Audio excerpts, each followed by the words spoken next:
Remember when Prince changed his name to a symbol in an act of rebellion over the label's relentless attempts at control? Or how about David Bowie? He was famous for tussling with his labels, plural, when they would push him to experiment less. It's almost an archetype. When an expectation of ROI, that's return on investment in business speak, is met with a creative work that cannot be categorized, marketed, and therefore seemingly sold with ease, well, you can pretty much guarantee a power struggle is coming. Now, the examples I gave above are famous, legendary even. But what about the independent artists, the emerging ones? How does an artist like that manage conflict? Maybe even when they're still a minor. Maybe even with the people on their own teams who are supposed to have their best interests at heart. Maybe even when that artist is struggling to survive. I was walking down the boulevard when I saw my face up on the windowsill out on display. I first came across the music of Nigerian-American singer-songwriter Annahstasia late last year on social media.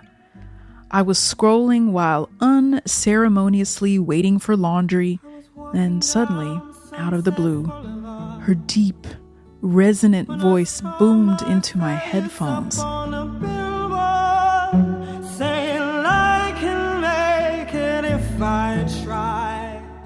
She took me right out of the fluorescent lit hallway where I was standing, forced my eyes close, and sunk me smack dab into my own inner world. Skin all alive with goosebumps. Who was this? I went deep into the rabbit hole of Annahstasia, and the more songs I heard, the more I was hooked. Only later did I learn that to get to this sound, she had been ground through the mill of labels and executives and corporate grooming. But just by hearing her voice and the warm folk sounds that she offered, I knew she had managed to not stay there, to insist on her freedom, to insist on her sound. And I had to find out exactly how.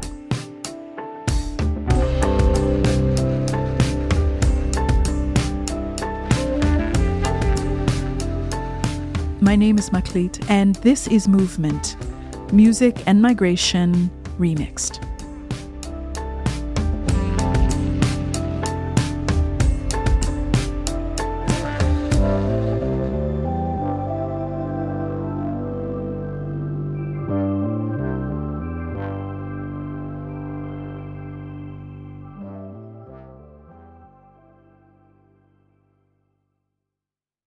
Annahstasia!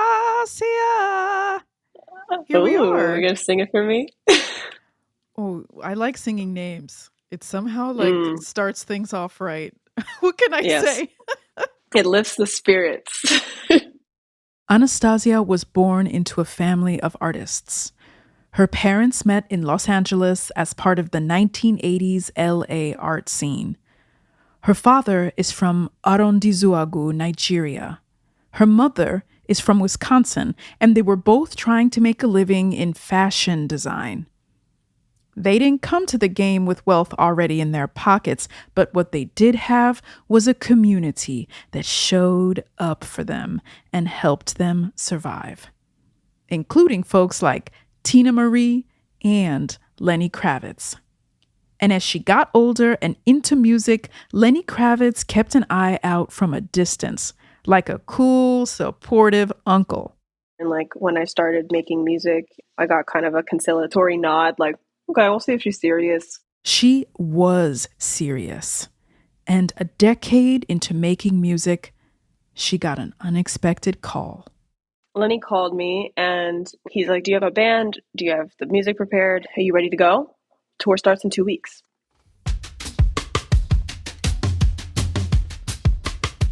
That invitation was to be the opening act for the European leg of his Raise Vibration World Tour. Getting a tour offer for like Europe 2 weeks out is literally insane. That's that doesn't crazy. happen. Yeah, exactly. Like, that's what?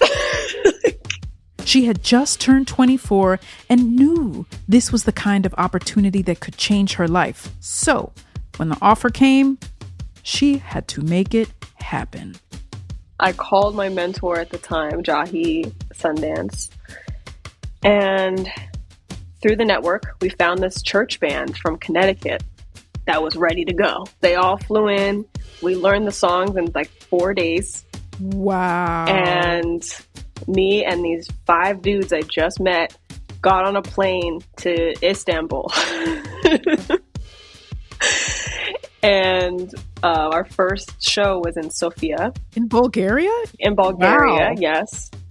And the tour itself was such a euphoric feeling. It was very affirming for my career, because I got on that stage and like I didn't feel one shred of fear. It just felt like exactly where I should be.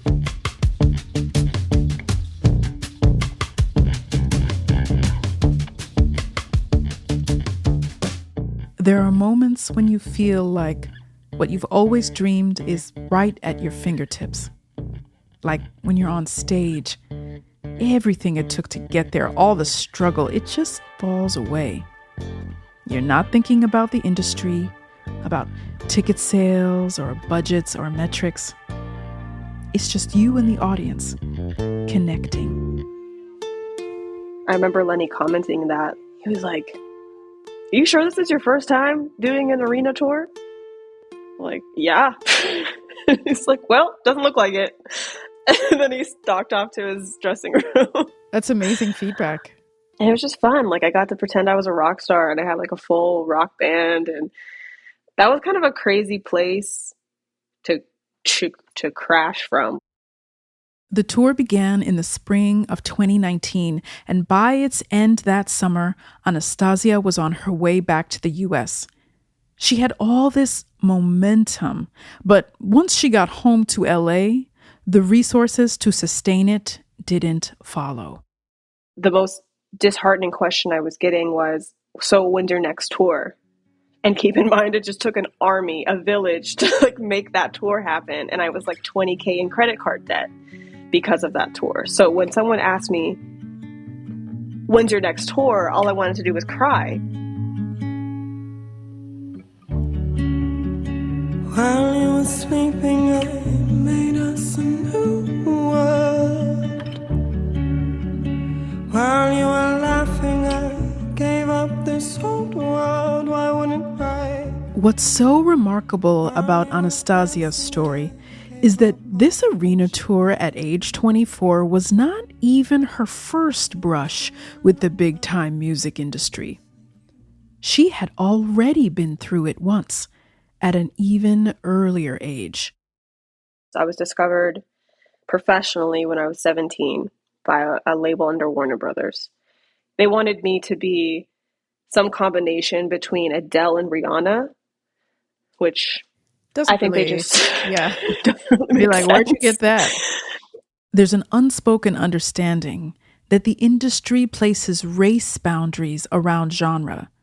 No matter how genre blending or innovative the music is, the sound of Black artists often gets categorized as urban or R&B or soul, even when it's obviously not.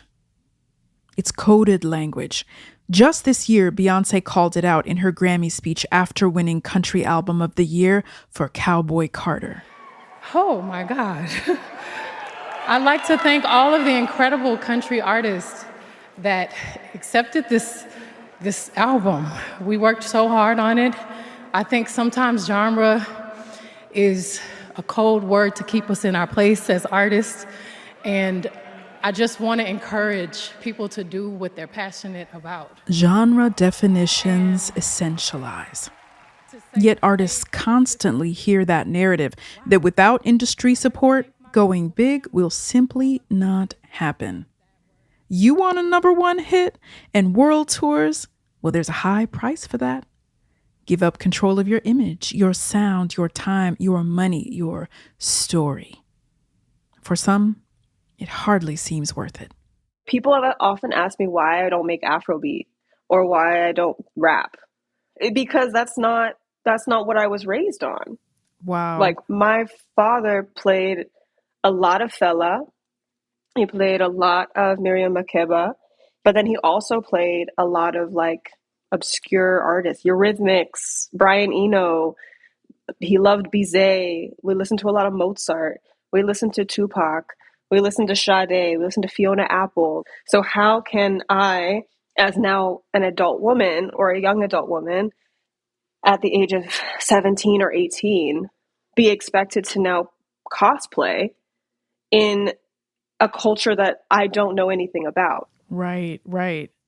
Annahstasia signed what's known as a 360 deal with Warner Brothers when she was 18 years old.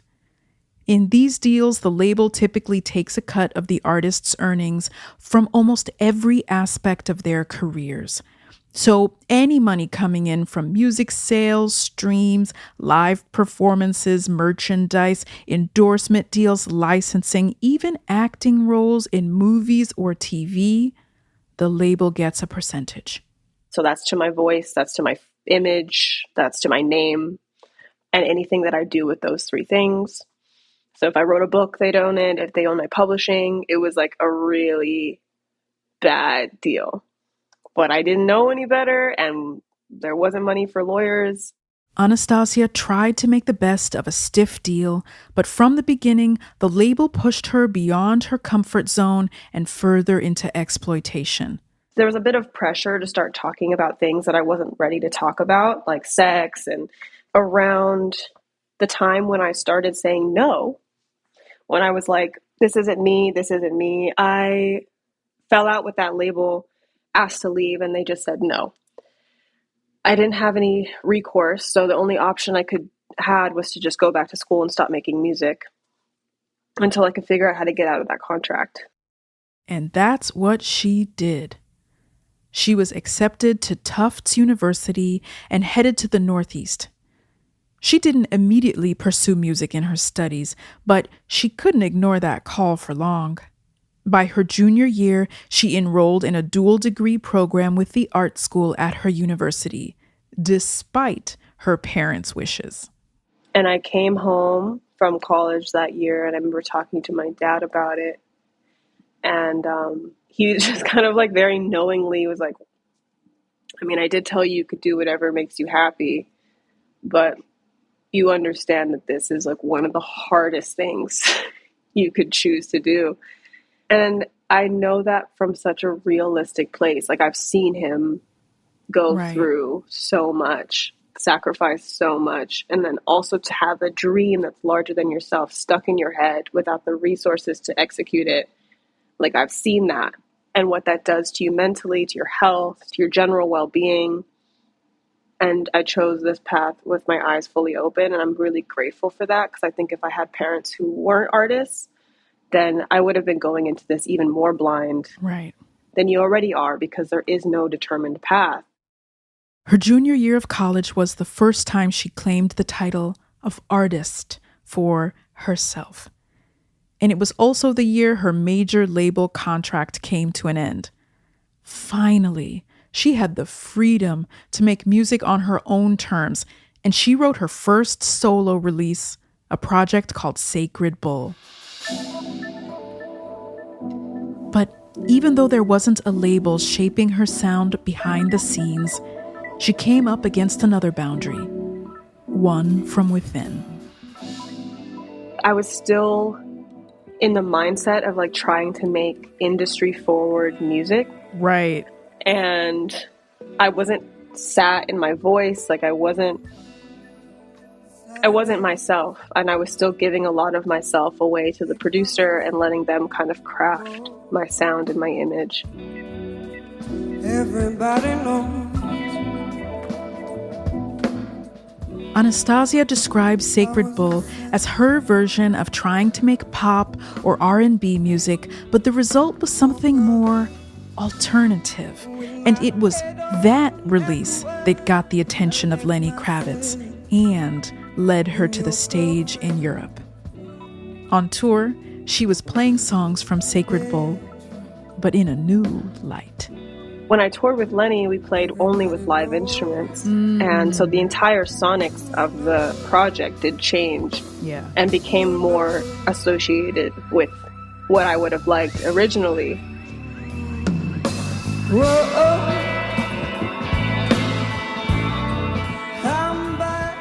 And that train, it was just like moving. But then as soon as I got back from tour, I couldn't find a manager. I still couldn't find a label. This was also around the time the COVID lockdowns began. Annahstasia found herself in a place of complete uncertainty of what was next. But what she did have was a lot of time for herself. At first, it was really disheartening, but it gave me this space, this spaciousness to reconstruct my musical identity from scratch. I picked up my guitar again because this whole time I had abandoned the guitar because when I was with the label, they told me I was only writing songs to kill yourself to. That's a quote. The songs were too depressing. Nobody wanted to hear that from me. So I kind of like left my guitar behind for a long time. But in COVID, I picked it back up. I started playing it again. And I revived all these songs that I had written when I was 18, 19. And then a few that I had written in college. And I thought to myself, I think I need to make the album that I wish I would have been allowed to make when I was 18, which was a folk album, because that's what I fell in love with. That's what made me love music. That's what brought me to start singing. She sourced a little bit of funding from, and I quote, her stimmy check. And with that, she recorded the album that had been in her heart all these years, Revival. Power falls from my hands these days. People take it in mysterious ways, and I swear the ground quakes my name. But I'm just one woman trying to carry that weight, trying to carry that weight. In the process of it, I rediscovered a love for making music that remapped my trauma around being in the studio, working with men, working with other musicians. I was so used to people taking advantage of me and telling me who I should and shouldn't be. And then me being who I am, being like very much like, no, and then losing opportunities because of that, because I wasn't willing to bend.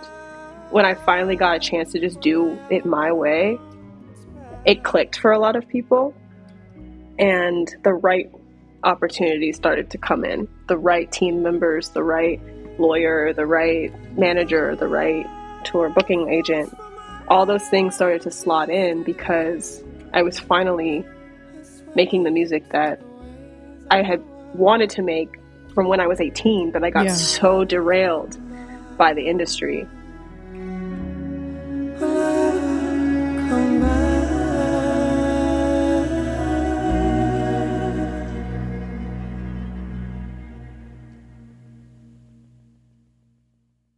You know, it reminds me of how Nina Simone always used to hate being called a jazz artist. She was like, I'm a folk artist. I mean, she was also a classical pianist and then wasn't allowed to do that. But being a jazz singer was its own pigeonhole, you know? And everybody's always trying to simplify. And you're like, no, the beauty is in the complexity, you know? And there's racialization in that as well. That's right. I was often put in R&B, and when I clearly, what I do is not R&B. No. But because I'm Black, I open my mouth to sing, and immediately it's R&B. Right. And back then, it was soul or jazz for Black people. And to decide what a music is with your eyes makes no sense. You know, no. What folk is to me is taking the knowledge and the culture of the time and responding to it musically, giving it its musical mirror, its lyrical mirror, and you're in the position of being a griot for time. Even me calling myself a folk musician, I do so with great humility because I don't really know how much I'm helping. I would like to say that I'm helping. I like try to only write songs that are really universal and aren't about me, that are about the most common denominator of experience. And throughout my journey, I hope that I'm able to write songs that help people contextualize the ways in which they need to enact revolution in their life. Mm-hmm. Because I don't think my role is on the front lines. I don't think I'm the person that's standing there in front of the police barricade. I don't think I'm the person that's putting my body in the line. But the person who is doing that needs that. And that's what folk music is. It's always been the music of the people, whereas pop is the music of the system. I think that's the relationship between the two. I love that. I love Yeah. that. The idea of selling out to me is very much present because of the politic of where I think my music comes from. I don't know how much I can engage in the regular markers of success if what I'm saying is that I want to be a voice for positive change. But then do you need the platform to be that voice? And then at what point does a compromise begin to taint the intention? That's a constant conversation for me. But you're also very clear. Like, show me an artist who doesn't wrestle with big questions, and I don't know, you're not showing me an artist. Like, it's just not, that's not a thing. Like, it's more about where is their clarity and where are the things that get worked out along the way. And like you were talking about, like the right support, the right relationships, the right structures help you do this. I mean, I don't even want to call it a social. It's not just a social role. It's a calling. Yeah, it's definitely a calling.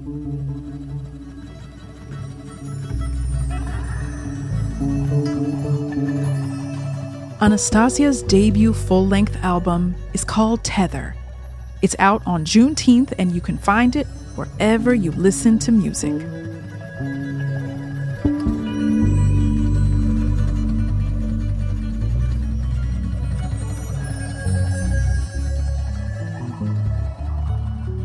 This episode of Movement was produced by Isabel Hibbard and myself, Maklit Hadero. Our senior editor is Megan Tan. Our sound designer and co-founder is Ian Koss. Our co-creator and podcast godmother is Julie Kane. Our broadcast partner is The World, and we are distributed by PRX.